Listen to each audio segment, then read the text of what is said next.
ang hindi makatarungang ugali ng ibang miyembro ng pamilya o kamag-anak na ipasa ang kanilang responsibility sa iba.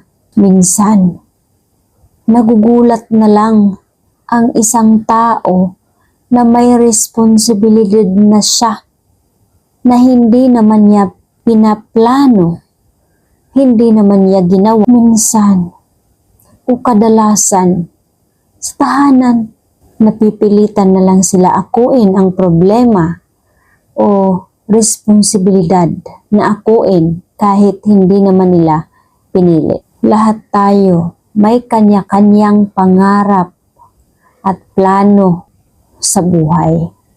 Kahit mag-ina kayo, magkapatid pa kayo mag-ama, hindi makatarungan na susurpresahin ninyo sila ng mga problema ninyo.